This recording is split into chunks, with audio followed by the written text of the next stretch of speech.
하나님 말씀 봅니다. 마태복음 27장 45절에서 54절 말씀 한 절씩 교독해서 보고 읽고 듣도록 하겠습니다.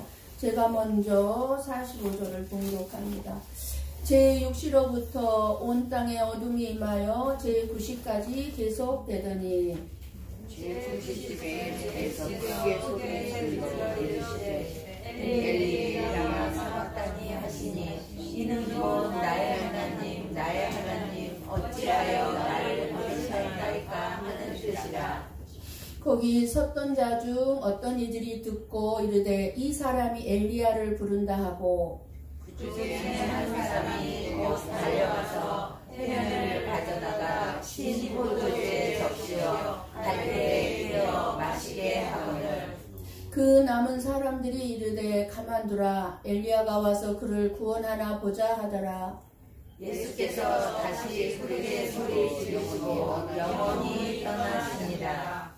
이에 송소이장이 위로부터 아래까지 찢어져 둘이 되고 땅이 진동하며 바위가 터지고 무덤들이 열리며 자던 성도들의 몸이 많이 일어나되 예수의 부활 후에 그들이 무덤에서 나와서 거룩한 성에 들어가 많은 사람에게 보이니라. 백부장과 및 함께 예수를 지키던 자들이 지진과 그 일어난 일들을 보고 심히 두려워하여 이르되 이는 진실로 하나님의 아들이었도다 하더라. 아멘. 아멘. 하나님의 사랑을 가장 확실하게 알도록 증거해 주는 것이 뭐라 그랬습니까? 예수님의 십자가의 죽음이라고 그랬습니다. 그래서 우리가 이 십자가를 볼 때마다 하나님은 확실하게 나를 사랑한다는 증거로 이렇게 알 수 있다고 말씀을 드렸습니다. 왜 예수님이 우리의 죄를 짊어지고 십자가 형틀에서 죽어야만 했습니까? 우리에게는 죄의 문제가 있는데 이 죄의 문제가 어디서 왔습니까? 이 죄의 문제를 해결해 주시기 위해서 십자가 형틀에서 달려 죽어야만 했습니다. 이 세상에 살아가는 많은 사람들이 하나님께 이 세상에 일어나는 많은 일들에 대한 의문과 질문들이 참 많습니다. 그러나 그 수많은 의문이나 질문들을 하나님께서는 쉽게 우리들이 이해하도록 대답해 주시지를 않습니다. 아니, 성경 말씀에 우리들이 하는 의문과 모든 질문에 대해서 이미 성경 말씀에 다 대답과 해답을 해 주셨지만 우리들이 이해를 못하는 것입니다. 사람들이 이해를 못하는 것입니다. 왜 에돔동산에 선악과를 만들어 놓고 죄가 들어오게 했습니까? 수많은 사람들의 의문이고 질문이죠. 왜 선악과를 먹지 말라고 해놓고 마귀가 시험하도록 내버려 두셨습니까? 왜 하와가 선악과를 따먹을 때 먹지 말게 하시지 왜 따먹도록 내버려 두셨습니까? 수많은 의문과 질문들이죠. 우리가 하나님을 위해서 변명을 하고 설명을 하려고 애를 씁니다만 누군가가 우리에게 그러한 질문을 했을 때 거기에 대해서 우리가 알고 있는 지식선에서 최대한 하나님을 변명해 주려고 그러죠. 그리고 설명을 하려고 합니다. 그러나 우리의 변명이나 우리의 설명은 사람들에게 이해를 하게 하는데 크게 도움을 주지 못한다는 것이 현실입니다. 그렇구나. 딱 이해하고 받아들이지를 못합니다. 여전히 의문과 질문입니다. 계속해서 꼬리를 물어서 질문을 하고 꼬리를 물어서 의문을 제시합니다. 피조물인 인간이 창조주이신 하나님을 절대로 설명할 수도 이해할 수도 알 수도 없습니다. 그 하나님을 어떻게 우리가 설명해서 이해를 시킬 수 있겠습니까? 그러니 우리들의 인생에 일어나는 하나님이 하시는 일을 어찌 다 이해할 수 있겠습니까? 이해 못해요, 우리. 그냥 이해 못한 채 살아야 되는 거예요. 믿음으로. 그래서 믿음을 선물로 받은 사람만이 조금은 이해가 되고 믿어지고, 그냥 믿어지게 하는 그 일로 말미암아 그냥 믿음으로 사는 거예요.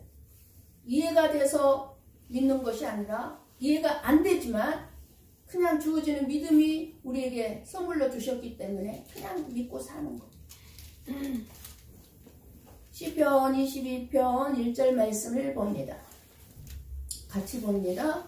내 하나님이여, 내 하나님이여, 어찌 나를 버리셨나이까? 어찌 나를 멀리하여 돕지 아니하시오며 내 쉬는 소리를 듣지 아니하시나이까? 아멘. 이미 구약에 시편에 예수님께서 지금 당하시는 나의 하나님, 나의 하나님, 어찌하여 나를 버리시나이까를 이미 시편에 예언을 해주셨죠.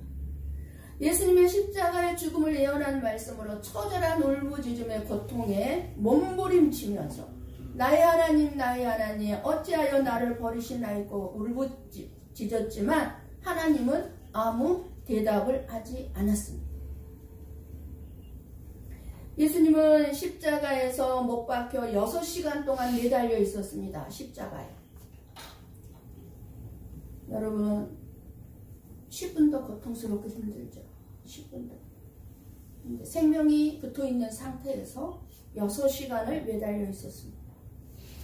그 처참한 고통이 여러분 감히 짐작이나 할 수 있겠습니까? 저는 몸이 건강해서 아파본 적이 그렇게 없어서요. 고작 감기 정도 이렇게 알았지만, 그래서 조금 뭔가 아픈 것 같으면은 못 참아요. 이렇게 더 막 엄살을 부리는 경향이 있어요. 근데 늘 골골하고 늘 아픈 사람들은 웬만한 아픔과 고통 그냥 아무렇지도 않게 참아내더라고요. 근데 이 고통, 예수님이 당하는 이 고통은요, 우리가 표현할 수 없는 고통입니다. 짐작을 할 수 없는 고통입니다. 사람들은 이해할 수 없는 고난 앞에서 절망하고 낙심합니다. 우리들의 이해할 수 없는 고난에 대한 질문에 대해서 시원한 대답을 그런데 우리는 들을 수가 없습니다. 우리가 이해할 수 없는 일이 너무나 많이 일어나고 있는 것이 현실입니다. 우리의 삶 가운데 왜 이러한 고통과 슬픔이 내게 다가옵니까? 나에게 왜 이런 고통이 있습니까? 나에게 왜 이런 슬픔이 있습니까? 왜 나는 이렇게 괴로움을 당하고 살아야만 합니까? 왜 나에게 이런 못 고칠 병이 찾아왔습니까? 나에게 왜 암이 걸렸습니까?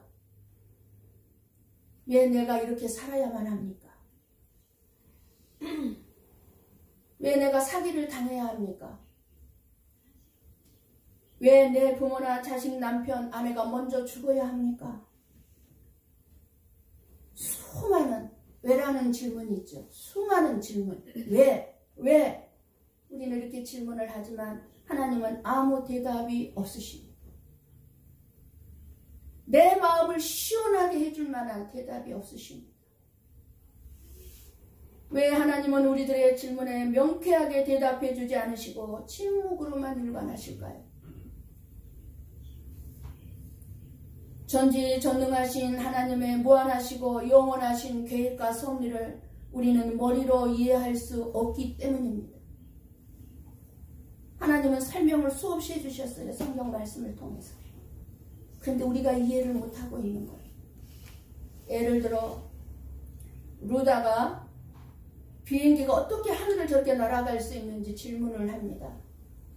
선생님이 비행기가 날아가는 원리를 설명해 준다 한들 루다가 이해하고 알아듣겠습니까? 몰라요.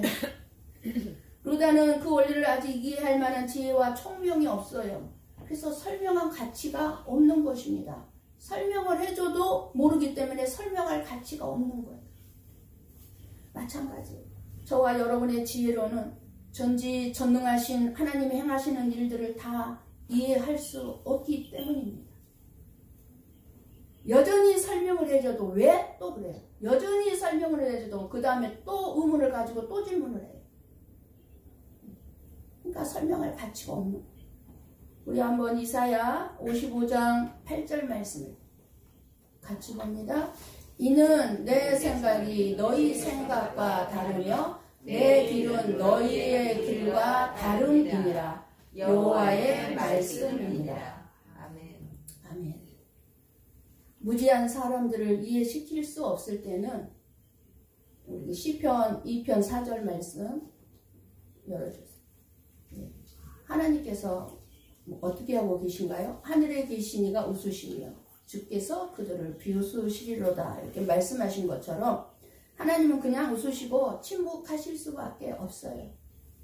하나님의 생각과 우리의 생각, 하나님이 계획하는 길과 내가 계획하는 길이 다르기 때문에, 그러니까 우리가 끊임없이 왜요? 왜 이런 일이 나에게? 이랬을 때 그냥 하나님은 웃으셔요. 예수님이 나의 하나님 어찌하여 나를 버리셨나이까? 하나님을 향한 질문은 십자가상에서 6시간 동안 7마디를 하셨는데 그 중에 4번째 말씀으로 처절한 울부짖음이 나의 하나님 어찌하여 나를 버리셨나이까? 예수님의 이 울부짖음은 해답을 모르고 하나님께 한 질문이 아닙니다. 예수님은 자신이 버림받은 이유를 몰라서 왜 나를 버리십니까? 묻는 것이 아니라 하나님의 아들로서 하나님 아버지로부터 버림받는 고통이 얼마나 큰지 우리들에게 알게 해주시고 있습니다. 예수님께서 저와 여러분을 구원하시기 위하여 하나님께로부터 버림받는 가장 고통스러운 순간이 지금 이 순간입니다. 버림받는 것보다 더 슬프고 고통스러운 일은 없을 것입니다. 버림받는 것. 누구에게요? 하나님에게요. 우리는 엄마들에게도 버림받을 때 있어요. 버림받은 사람이 있어요. 어린아이가 엄마에게 버림받아서 두려움, 공포 속에 그리고 배고픔과 추위 속에 벌벌 떨며 울부짖는 그 상황을 상상해 보면 눈꽃만큼이나마 깨닫게 될 것입니다. 그 어린아이가 엄마에게 버림을 당해서 두려움과 공포 속에서 누가 밥 주는 사람도 없고 배고픔 속에서 그 아이가 울부짖는 것을 한번 상상해 보세요. 그러니 예수님이 하나님 아버지께로부터 버림받은 것은 비교할 수 없는 끔찍한 고통입니다. 이게 실감이 안 가나요? 하나님 아버지로부터 버림받는 고통이 얼마나 끔찍한 고통인지. 십자가에 달려서 고통당하는 그 고통에 비교할 수 없는 고통이 하나님 아버지로부터 버림받는 고통이라는 것입니다.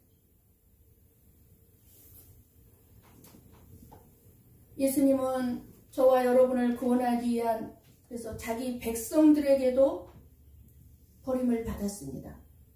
그러나 하나님 아버지만큼은 결코 예수님을 버린 적이 없었습니다. 고난이 올 때도 한적한 산에 올라가셔서 감난산에 가셔서 기도하시면서 하나님 아버지하고 대화하셨습니다. 아버지, 이제 십자가를 질 시간이 다가옵니다. 내가 이 십자가를 지고 싶지는 않습니다. 그러나 창세전에 언약한 아버지와의 약속이 있으니까 아버지와의 약속을 저는 지켜야 되는데 아버지 도와주세요. 이렇게 하나님 아버지만큼은 예수님을 버린 적이 없었는데 이 순간에는 하나님 아버지마저도 예수님에게서 완전히 등을 돌려버리신 것입니다. 이것은 예수님에게 있어서 아버지에게 버림받는 것이 가장 고통스러운 것이었습니다. 왜 하나님 아버지로부터 버림받는 것이 이토록 고통스러운 일일까요? 하나님으로부터 버림받는 것은 하나님과의 단절을 얘기해요. 완전히 끊어지는 것을 얘기해요. 하나님과의 관계가 단절됐다는 것은 하나님과의 단절은 곧 무엇을 상징합니까? 영원한 저주 아래 있게 되는 것을 뜻하는 거예요. 영원한 저주 아래. 이것이 지옥입니다. 여러분, 하나님과의 단절을 우습게 생각하지 마세요. 지옥이에요. 지옥의 고통이란 말입니다. 지옥의 고통. 하나님과의 단절은 우리가 들어갈 수밖에 없었던 지옥이기 때문입니다. 지옥. 하나님으로부터 버림받음은 그래서 큰 고통이 아닐 수 없고, 그래서 울부짖으신 것입니다. 그래서 3일 동안 예수님께서 무덤에 들어가신 것은 어디에 들어갔다고 그래요? 지옥으로 들어갔다는 얘기예요. 지금까지 예수님과 하나님 아버지와의 관계는 아버지와 아들의 관계였습니다. 그러나 지금은 그 관계가, 아버지와 아들의 관계가 깨어지고 만 거예요. 깨지고 만 거예요. 왜? 하나님 아버지와 아들의 관계가 왜 깨어졌습니까? 왜 깨어졌습니까? 왜 단절이 됐습니까? 예수님이 하나님과 죄인의 관계의 모습이 되고 있습니다. 하나님과 죄인의 모습으로 있기 때문에 단절이 된 거예요. 끊어진 거예요. 죄인은 하나님을 아버지라고 부를 수 없습니다. 지금 예수님께서 인류의 모든 죄를 대속하시고 죄인으로서 하나님을 부르시면서 울부짖고 계시는 것입니다. 죄인들의 모든 죄의 짐을 짊어지고 죄인이 돼서 하나님께 울부짖고 있는 거예요. 죄인이 돼서. 그래서 단절했어요. 이사야서 53장 6절 말씀을 봅니다. 함께 봅니다. 우리는 다 양 같아서 그릇 행하여 각기 제 길로 갔거늘 여호와께서는 우리 모두의 죄악을 그에게 담당시키셨도다. 아멘. 여러분과 저의 모든 인생들의 죄를 예수님께 전부 다 걸머지게 예수님께 담당시키는 그 순간이 바로 지금 십자가에서 죽는 순간이기 때문입니다. 그러니까 하나님은 죄인을 가까이 할 수 없잖아요. 등을 돌릴 수밖에 없어요. 예수님에게서. 한번 고린도후서 5장 21절 말씀 함께 봅니다. 하나님이 죄를 알지도 못하신 이를 우리를 대신하여 죄로 삼으신 것은 우리로 하여금 그 안에서 하나님의 의가 되게 하려 하심이라. 아멘. 누구를 죄로 삼으셨어요? 죄를 알지도 못하는 예수님을 죄인으로 삼으신 거예요.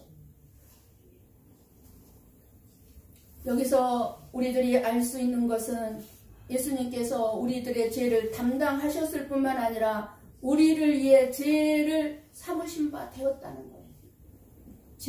죄인으로 삼았다 그 말이에요. 하나님께서. 예수님은 평소에 아버지여 하고 불렀지만 죄인으로서 이제 아버지라고 부르지 못하고, 그래서 나의 하나님 부른 거예요. 나의 아버지 불러야 되잖아요. 부를 수가 없는 거예요. 죄인이 하나님을 아버지라고. 그러니까 나의 하나님. 이제는 아버지와 아들의 관계가 아니라 우리들을 대신해서 우리의 죄를 짊어지시고 버림을 받았기 때문입니다. 하나님은 거룩하신 분으로 죄를 가까이 하실 수도 없고 보실 수가 없는 분입니다. 십자가에 달려 저와 여러분의 죄를 그 몸에 짊어지신 그 죄인으로 보신 그 아들을 보시지 아니고 등을 돌려버리신 것입니다. 하나님은 거룩하시고 깨끗하시고 죄가 없으신 분이고 의로 가득 찬 분이시기 때문에 하늘에 스랍들인 천사들도 감히 하나님의 얼굴을 쳐다보지 못한다고 했어요. 성경에. 쳐다보지 못해서 얼굴을 가리운다고 했어요. 날개로 얼굴을 가려. 하나님 앞에서. 하나님 얼굴을 못 쳐다보니까.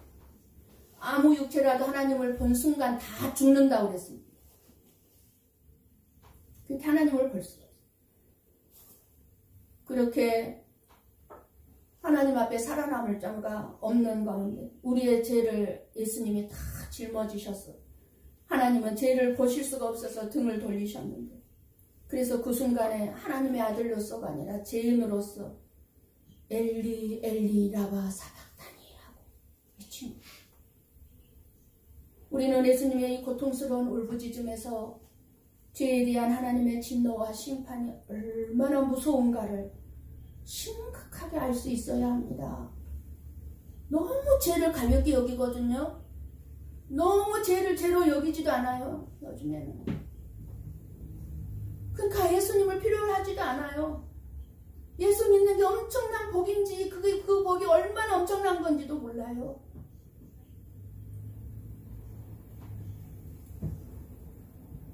우리의 죄를 대신 지고 죄인의 길을 가신 예수님을 버리시고 예수님이 당하신 고난에 철저히 침묵하심으로써 죄가 가져오는 하나님과의 관계 단절의 그 고통이 얼마나 심각한가를 오늘 예수님은 저와 여러분에게 알게 해주고 있습니다.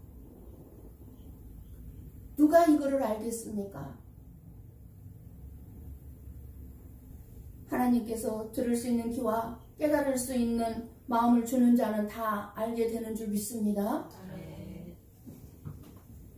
예수님의 십자가의 죽음이 죄 가운데 있는 저와 여러분에게 하나님에게서 어떤 형벌을 받아야 하며 하나님과 어떤 관계에 있는가를 보여주고 있는 것입니다.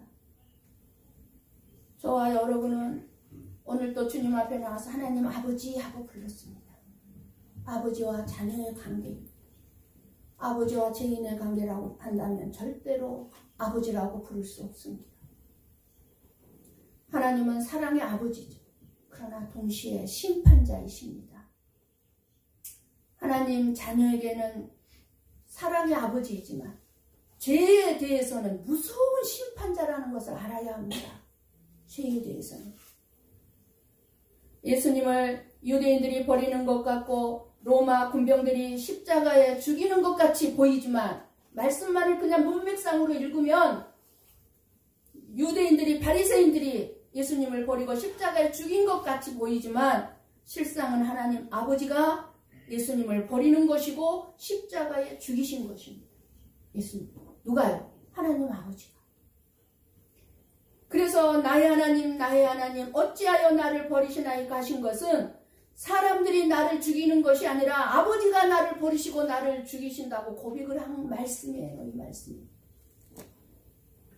우리들에게 알려주는 거예요. 저 이스라엘 백성들이 바리새인들이 저 로마 군병들이 나를 지금 십자가에 죽이는 게 아니야. 내 하나님 나의 하나님이 나를 지금 죽이고 있어. 나를 버리고 계셔. 우리에게 이렇게 알려주고 있는 것입니다. 그렇다면 하나님 아버지께서 왜 예수님을 버리시고 죽이셔야만 했는지 우리는 알아야만 합니다. 그 일만이 예수님이 십자가에서 죽으시는 일만이 창세전에 생명책에 농명된 자기 백성들을 살리는 길이기 때문입니다. 이미 그래서 창세전에 하나님과 예수님과는 얘기가 다 됐고 그것이 다 언약으로 남아있어요. 자기 백성들을 구하러 너가 가야 되겠다. 세상에. 그래서 예수님을 보내신 거고 죽이신 거예요. 왜요? 예수님의 생명을 하나의 미랄이 되게 해서 자기 백성들에게 생명을 얻게 하기 위해서였습니다. 그 예수님이 죽지 않으면 우리가 생명을 얻을 수 없는 거예요.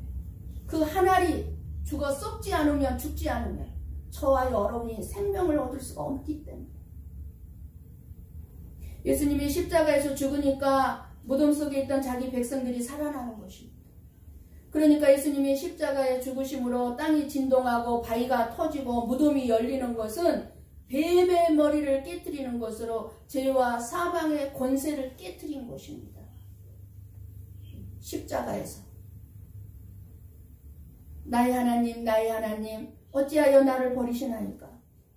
구원은 오직 예수님만이 홀로 이루시는 일임을 말씀해주고 있습니다.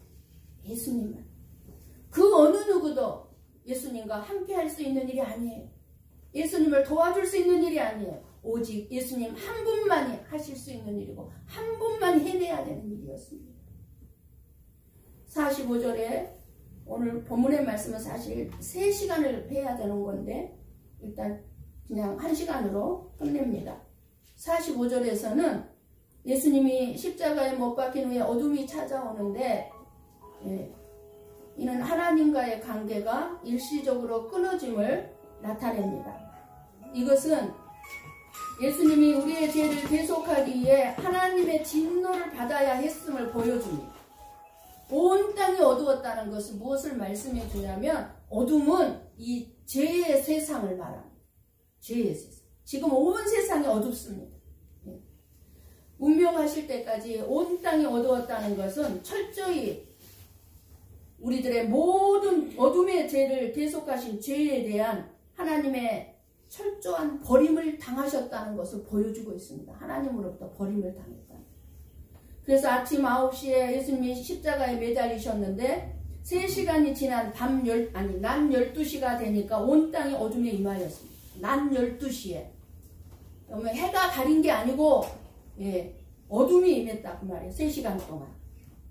이처럼 12시부터 오후 3시까지 온 땅에 임한 어둠의 상태는 예수님을 십자가에 못 박음으로써 하나님의 아들을 거절하고 배척한 이 세상에 임할 심판을 보여주는 것이기도 합니다. 이제 이 세상은 심판을 당할 것인데 즉 예수님을 거절한 이 세상은 어둠뿐이고 그리고 곧 지옥이라는 것입니다. 한마디로 얘기하면 어둠이 있는 곳은 지옥이라. 예수님을 거절한 것으로 이스라엘은 하나님과의 관계 밖에 있는 어둠이고 심판의 대상일 뿐이라는 것이 증명된 것입니다. 오늘 말씀을 통해서. 그런데도 이스라엘은 자신들이 저주의 대상이라는 것을 꿈에도 모르고 있습니다. 이러한 이스라엘의 구원이 이를 길은 이 세상 어디에도 없습니다. 우리는 하나님의 사랑만 보아서는 안 됩니다. 하나님의 공의의 하나님이시기 때문에 죄를 그대로 두고는 보실 수가 없는, 그래서 독생자 아들 예수님을 십자가에 못 박아 죽이시까지 하시면서 죄를 처리하신 공의의 하나님을 우리는 잘 알아야 합니다. 뭔가 죄를 지어놓고 사랑의 하나님이니까 이 정도 죄야 뭐 하나님은 다 용서해 주신대, 용서해 주셨대. 너무 안일하게 생각을 해요. 그러므로 하나님께서 이렇게까지 우리를 사랑하셔서 구원의 길을 열어주셨는데 믿고 받아들이지 아니하면 무서운 공의의 심판을 받게 될 것입니다. 하나님은 그 큰 사랑과 자비와 오래 참으심을 멸시하는 자는 이보다 더 큰 무서운 형벌과 심판을 받게 될 것입니다. 사람은 반드시 한 번 죽습니다. 그런데 무서운 것이 뭡니까? 죽은 후에 반드시 심판이 있다는 사실입니다. 50절에 보면 예수님이 다시 크게 소리 지르시고 영원히 떠나셨을 때에 송소 휘장이 위로부터 아래로 찢어져 둘이 되고 땅이 진동하며 바위가 터지고 무덤이 열리며 작은 성도의 몸이 많이 일어났다고 말합니다. 이 부분을 그냥 넘어갈 수밖에 없네요. 시간이 없어서. 송소의 휘장은 하나님의 임재를 상징하는 지성소와 성소를 가로막은 거죠. 휘장이 지금 쉽게 말하면 여기 앞에가 지금 있는 건데, 죄로 인한 하나님과 저와 여러분의 관계 단절을 나타내는 것이 이 송소의 휘장이에요. 하나님과의 관계 단절. 그 휘장이 찢어졌다는 것은 예수님이 버림받음으로 인해서 하나님께 나아갈 수 있는 새롭고 산 길이 열렸음을 의미합니다. 저와 여러분에게. 그 길이 바로 버림받고 피를 흘리심으로 우리에게 새롭고 산 길이 되신 예수님입니다. 죽으심. 예수님께서 받으신 저주가 저와 여러분에게 무엇을 이루시는가를 분명히 보여주는 사건들인 것입니다. 휘장이 찢어졌다는 것은. 저와 여러분은 예수님이 저주를 받으심으로 인해서 우리는 구원을 이루었고 복을 누리게 된 것입니다. 이제는 하나님의 아들 예수 그리스도의 피 공로로만 믿고 나아가면 누구나 거룩하신 하나님께 나아갈 수 있고 하나님이 계신 천국에 들어갈 수 있게 되는 것입니다. 어떤 죄인이라도 회개하고 하나님의 아들 예수 그리스도를 믿고 영접한 자는 누구나 천국에 들어갈 수 있게 됩니다. 회개하고 우리는 날마다 회개해야 합니다. 우리들에게 죄에 대한 하나님의 무서운 심판이 어떤 것인지 우리는 예수님의 이 울부짖음, 고통스러운 처참한 울부짖음을 우리는 듣고 깊이 깨달아야 할 것입니다. 우리들이 살고 있는 이 시대는 죄에 대한 감각이 너무나 다 무너져가고 있습니다. 너무너무 심각합니다. 너무너무 심각합니다. 죄에 대한 결과를 두려워하지 않고 겁도 없이 죄를 죄로 여기지도 않고 죄를 짓고 살아가고 있습니다. 우리는 이 십자가 예수님의 울부짖음을 듣고 죄의 이 무지함과 어리석음에서 깨어나야 될 줄을 믿습니다. 십자가의 예수님의 고통을 보고도 하나님이 죄에 대해 얼마나 단호하게 무섭게 심판하시는지 모른다면 짐승보다 못한 사람들입니다. 짐승보다 못한 사람. 죄를 얼마나 하나님이 싫어하는지 예수님은 마지막 순간까지 저와 여러분에게 알게 해주시고 있습니다. 요한복음 3장 36절을 보고 마치겠습니다. 함께 봅니다. 아들을 믿는 자에게는 영생이 있고 아들에게 순종하지 아니하는 자는 영생을 보지 못하고 도리어 하나님의 진노가 그 위에 머물러 있느니라. 여러분, 신앙이란 깨닫고 난 다음에 따르는 예수를 믿는 것이 아니에요. 믿고 순종하고 난 다음에 깨닫게 되는 것입니다. 우리가 이해할 수 없는 상황과 고난을 만날지라도 절대적으로 선하시고 절대적으로 사랑이 많으신 예수님만 따라가면 될 줄을 믿습니다. 왜 나에게 이런 일이 생겼습니까? 어떻게 이런 일이 나에게 있을 수 있습니까? 그런 질문에 대해서 하나님은 일일이 대답해 주지 않을 것입니다. 오직 모든 것을 다 알고 계시고 이끌고 계시고 다스리신 그 하나님의 선하심과 인자하심만을 믿고 바라보며 결국엔 그 하나님이 이 모든 일을 선으로 바꾸셔서 좋아진 좋은 것으로 바꿔주실 것을 믿고 감사하는 인생을 살아가게 되시기를 주님의 이름으로 간절히 축원합니다. 아멘. 기도하겠습니다.